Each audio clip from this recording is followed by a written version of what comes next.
시드기야 25장은 남유다 왕국이 마침내 바벨론에 의해서 멸망을 당하는 비극적인 사건을 우리에게 보여주고 있습니다. 1절부터 7절까지 이스라엘 왕 시드기야 통치 한 그 연월을 기준으로 멸망의 시점을 말해주고 있습니다. 그 비참함의 절정은 7절에 잘 나타나죠. 아들들이 눈앞에서 죽고 그는 두 눈을 잃게 됩니다. 사람의 눈으로 볼 수 있는 가장 비참한 일을 보게 되고, 그리고 이제 더 이상 다른 모든 것을 보지 못하는 형편에 처하는 것입니다. 그리고 오늘 본문에서 8절에서 보니까요, 이제 멸망의 일시를 이제 다른 기준으로 설명합니다. 바벨론 왕 느부갓네살의 19째 해 5월 7일로 다시 그 연호를 바꿔서 설명합니다. 왜 이렇게 중복해서 하지만 또 다른 형식으로 설명하는 것일까요? 이제 시간을 유다 왕 통치 연월이 아닌 바벨론 왕의 것으로 대체한 것은 이제 남유다는 역사 속에서 사라졌다. 그리고 이제 그들의 연월이 바벨론 왕의 연월로 이제 들어간다는 의미는 이제 바벨론의 밑으로 이제 그들이 들어갔다라는 걸 명백하게 밝히고자 하는 것입니다. 그런데 여기서 이 당시에 활동했던 에레미야의 말씀과 시드기야의 비참함을 연결할 필요가 있습니다.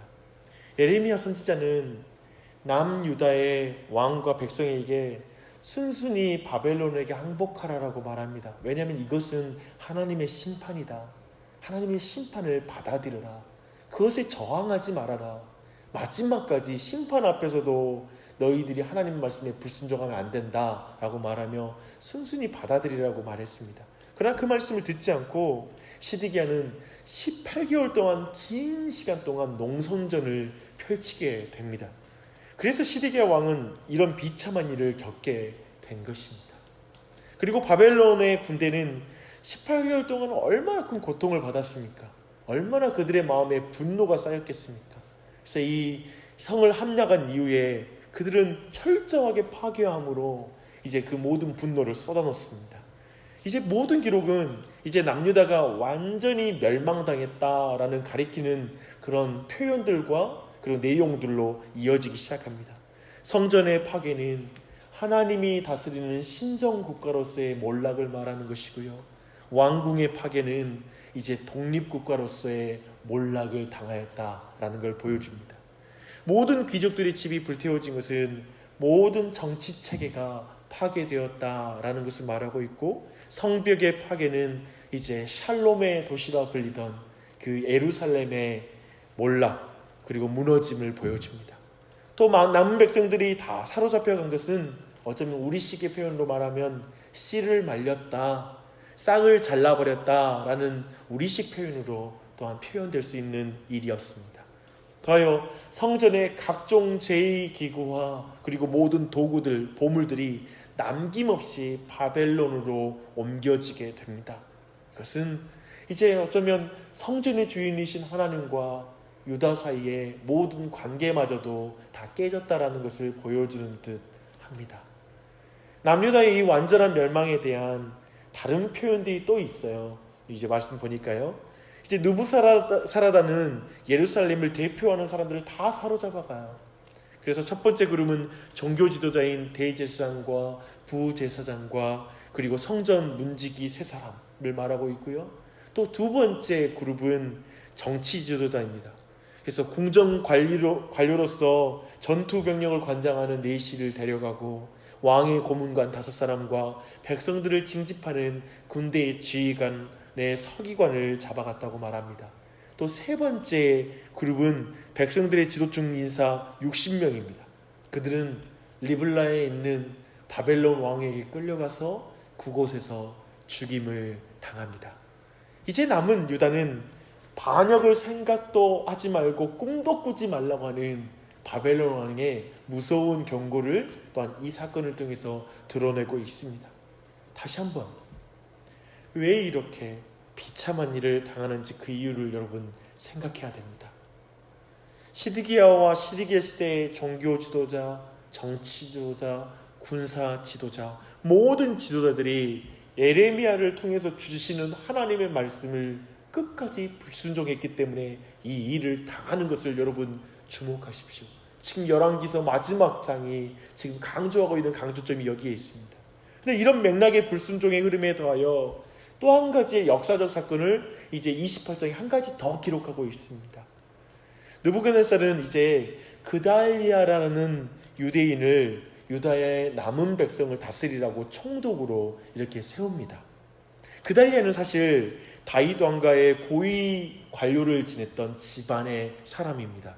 특별히 이 사람은 예레미야에게, 이 가문은 예레미야에게 굉장히 호의적인 그런 가문이었습니다. 조부 사반은 요시야 왕, 즉 종교개혁을 일으켰던 요시야 왕 시대의 서기관을 지냈던 인물이고요. 그의 부친 아이감 역시 요시야 왕이 준 임무를 가지고 여선지자 훌다에게 찾아갈 때 쓰임받은 사람이에요. 그러니까 선지자와 가까웠던, 그리고 경건한 집안에 속해 있던 가문입니다. 특별히 아이감은 여호야김 시대에 백성들의 위협으로부터 예레미야를 보호해줬던 그런 친 예레미야의 가문이기도 합니다. 그렇게 본다면 지금 그달리아는 분명히 믿음을 가지고 예레미야의 말에 귀 기울였고 바벨론의 지배를 받는 것이 현명한 것이고 이 멸망 가운데 우리의 고통을 더 줄여주는 일이라고 믿었던 그런 사람인 것입니다. 그렇다면 바벨론 왕이 그를 유다의 지도자로 삼는 것은 이런 맥락에서 잘 이해할 수가 있을 것입니다. 그런데 하나님의 말씀의 순종함이 친 바벨론, 즉 매국노로 비춰지는 그런 상황이기도 했습니다. 그런 맥락을 이해한다면, 그래서 군대 지휘관 중에 느다니아의 아들 이스마엘이라는 자가 부하 10명을 거느리고 올라가서 그달리아를 살해하고 그와 함께한 유다 사람들을 죽이는 사건이 벌어집니다. 그렇다면 여기서 이스마엘의 이 행동을 우리는 어떻게 평가할 수 있을까요? 매국노를 응징하는 그런 애국적인 행동으로 봐야 될 것인가, 사실 긍정적으로 봐야 할 것인가라는 그런 질문을 하게 될 것입니다. 아닙니다. 긍정적일 수도 없고 이것은 올바른 행동이 아니었죠. 이스마엘은 왕족으로서 여전히 바벨론의 통치를 받아들일 수가 없는 것입니다. 그리고 이것은 사실 하나님께 대한 반역이었습니다. 왜냐하면 하나님께서는 분명히 유다를 바벨론을 통해서 심판하셨는데 그 심판을 도저히 받아들이지 못하겠다라는 것이 바로 이 지금 이스마엘의 행동인 것입니다. 묵묵히 바벨론의 멍에를 매야 한다는 것이 예레미야를 통해서 전해진 하나님의 말씀이었잖아요. 그 예레미야의 말을 절대 불순종하고 순종하지 않는 것입니다. 이제 이 뒤의 사건을 예레미야서가 자세히 기록하고 있어요. 이스마엘과 그 무리들은 하나님을 두려워하는 것이 아니라 바벨론을 너무나 두려워해서 이제 예레미야 42장을 보니까 예레미야에게 찾아갑니다. 그리고 하나님의 뜻을 물어봐요. 근데 이 뜻이 하나님의 진짜 뜻을 물어보기 위한 행동이 아니라 자신들의 한 행동이 옳다라는 것을 증명받고 싶은 거예요. 그들 스스로 생각할 때 자신의 행동이 하나님을 위한 열심이었다, 나는 예루살렘을 다시 회복하기 위한 열심이었다, 독립운동을 하는 열심이었다라는 것을 인정받고 싶은 마음으로 예레미야에게 물어본 것입니다. 그러나 그들에게 중요한 것은 자신들의 판단이지 여호와의 뜻이 아니에요. 사실 예레미야는 이때 그달리아에게 말합니다. 유다를 떠나지 말고 이 자리에 머물러 있으라 라고 말해요. 하지만 결국 바벨론을 너무 두려워한 나머지 그들은 유다에 머무르라고 말하는 예레미야의 말에 불순종하고 도리어 예레미야를 이끌고 이제 애굽으로 들어가게 됩니다. 이렇게 보면 열왕기하 마지막 장의 이 본문의 메시지는 굉장히 분명해지고요. 여기서 우리는 하나님의 음성을 이 아침에 명확히 들을 수 있어요. 이게 하나님 음성이에요. 하나님은 남유다를 징계하기로 결정하셨잖아요. 그리고 선지자를 보내 징계 중에도 고통을 덜 수 있는 방법을 은혜로운 하나님께서는 베풀어 주셨어요. 알려주셨어요. 그 또한도 은혜예요. 그러나 시디게 하는 그런 권면을 저버리고 비참한 결과를 당합니다. 또한 그달리아가 보여주는 게 또 무엇입니까?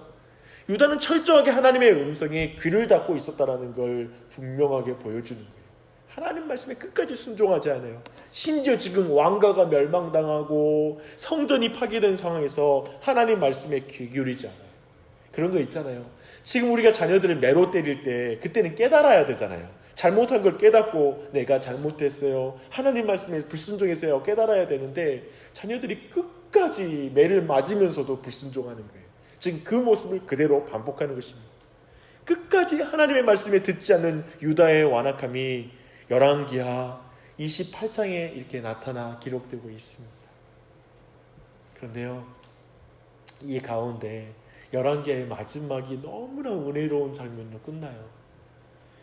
그런 유다를 긍휼히 여기시는 장면이 마지막에 기록되어 있습니다. 일찍이 붙잡혀갔던 여호야긴, 그가 붙잡힌 지 37년에 바벨론 왕 에윌무로닥에 의해서 사면되고 일평생 왕 앞에서 양식을 먹고 정일토록 은혜를 입었다.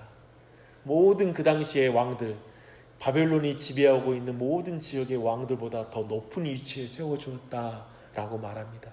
정신토록 왕으로부터 먹을 것을 받는 위치를 갖게 되었다라는 그 장면으로 마무리됩니다. 이것이 하나님의 은혜입니다. 그리고 이것은 다윗의 왕권을 통해 올 하나님의 아들에 대한 그 등불을 하나님이 여전히 끄지 않으시고 켜놓으셨다라는 걸 보여지는 그런 은혜로운 걸로 열왕기하가 마무리가 돼요. 사랑하는 여러분, 오늘 말씀을 통해 우리는 한 가지 중요한 교훈을 받습니다. 우리가 살아있는 어떤 순간에도 하나님의 말씀을 기억하고 순종하는 것에 너무 늦은 때는 없다라는 것입니다. 시드기야에게도 이스마엘에게도 모두 기회가 없다고 하는 순간, 이미 나라는 멸망에 가고 있는 순간, 그리고 이미 멸망해버린 순간에도 하나님의 말씀에 순종할 기회가 계속 있었습니다. 예레미야를 통해서 전해진 말씀.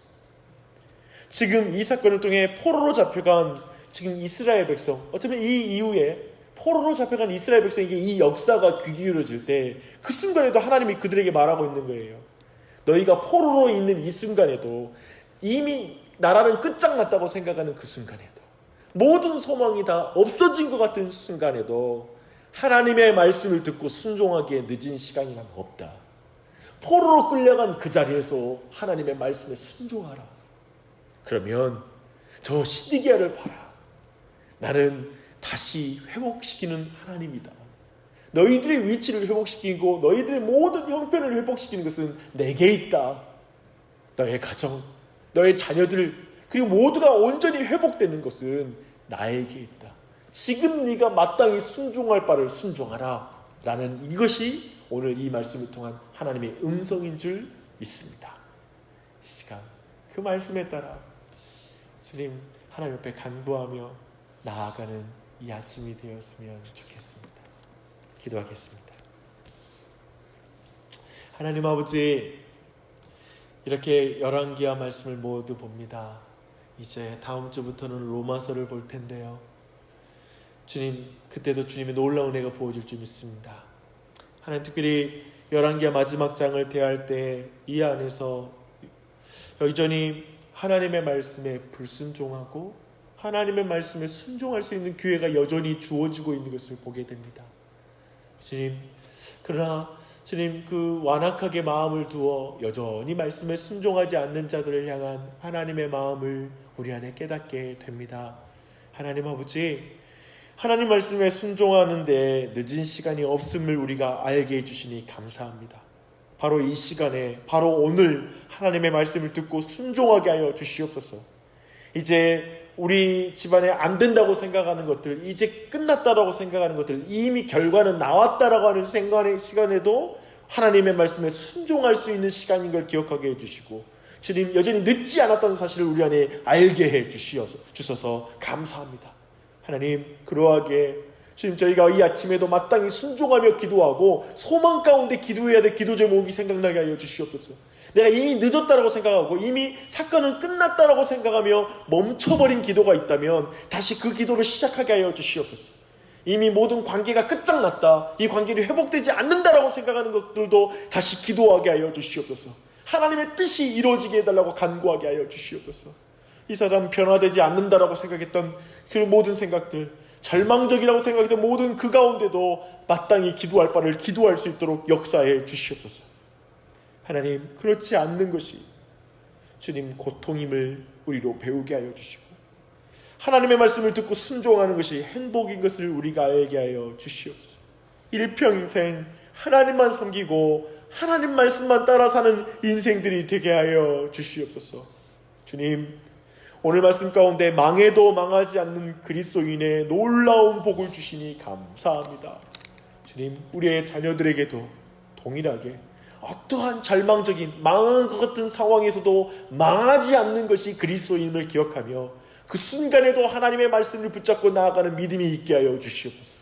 우리 온 가정에 그러한 믿음이 있게 해주시고, 또한 이 교회를 긍휼히 여기사 이 교회가 끊임없이 그 하나님을 믿고 나아가는 교회 되게 하여 주시옵소서. 주의 큰 은혜가 우리 모두에게 넘치길 간구합니다. 이 아침에 기도하러 나온 한 사람 한 사람을 성령님께서 도와주시고 기도 제목을 생각나게 해주시고 그 기도 가운데 간절함을 더하시고 진실함을 더하사 하나님께서 흠양하시고 기뻐하시는 향기가 주님께 올려드려지는 이 아침이 되게 하여 주시옵소서. 주님께서 큰 은혜를 우리 모두에게 보여주시기를 간구하며 예수님의 이름 받들어 기도합니다. 아멘.